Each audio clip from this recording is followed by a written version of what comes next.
Joint interrogation centre সেলে গুম নির্যাতনের ঘটনায় মানবতা বিরোধী অপরাধের মামলায় ক্ষমতাচ্যুত প্রধানমন্ত্রী শেখ হাসিনা সহ ১৩ আসামির বিরুদ্ধে সাক্ষ্য দিয়েছেন হুম্মাম কাদের চৌধুরী। সোমবার ট্রাইব্যুনালে জবানবন্দিতে গুম ও এরপরের ঘটনার বর্ণনা তুলে ধরেন। হুম্মাম কাদের চৌধুরী বলেন, আয়না ঘুরে থাকা অবস্থায় আমি দিন গুনতাম খাবার দেখে।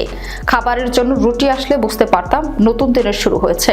দুপুর ও রাতে ভাত, এক পিস মাছ অথবা মুরগি দেওয়া হতো, সঙ্গে সবজি। এভাবে দিন গুনে একটি পেরেক দিয়ে দেয়ালে হিসাবে রাখতাম। ২ মাস পর আমি হিসাব রাখা বন্ধ করে দেই। তিনি বলেন, ২০১৬ সালের ৪ আগস্ট সকাল ৯টায় রাজধানীর ধানমন্ডির বাসা থেকে সিএমএম কোর্টে গাড়িযোগ হাজিরা দিতে যাচ্ছিলাম। বংশাল থানার সামনে গেলে গোল চত্বরে ট্রাফিক সিগন্যাল দাঁড়ালে আমার গাড়িটি ৭ থেকে ৮ জন সিভিল পোশাকধারী ব্যক্তি গাড়ি ঘেরাও করে। আমার সঙ্গে থাকা মোবাইল ও ওয়ালেট মার কাছে দিয়ে তাকে বিদায় জানিয়ে গাড়ি থেকে নেমে পড়ি। পরে আমাকে বংশাল থানায় এবং পরবর্তীতে মিন্টু রোডের ডিবি কার্যালয়ে নেওয়া হয়। হুম্মাম কাদের আরো বলেন, ডিবি কার্যালয় থেকে রাত ১১টার পরে একটি ভাঙা মাইক্রোবাসে করে প্রধানমন্ত্রীর কার্যালয়ের সামনে দিয়ে নিয়ে যাওয়া হয়।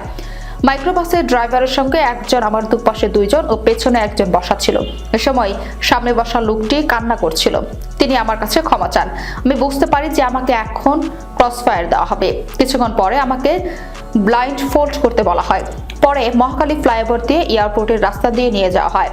আমি চোখ বাঁধা অবস্থায় থাকলেও রাস্তায় জিগজ্যাগ করে কোন রাখায় বুঝতে পারি এটি এয়ারপোর্টের রাস্তা। সেখানে কোনো এক কাঁচা রাস্তায় নিয়ে অন্য একটি গ্রুপের কাছে হস্তান্তর করা হয়। তারা আমাকে ব্লাইন্ড ফোল্ডের উপর জমটুপি পরিয়ে ও হাতকড়া লাগিয়ে আয়নাঘরে নিয়ে যায়। সেখানে আমাকে ৭ মাস গুম করে রাখা হয়।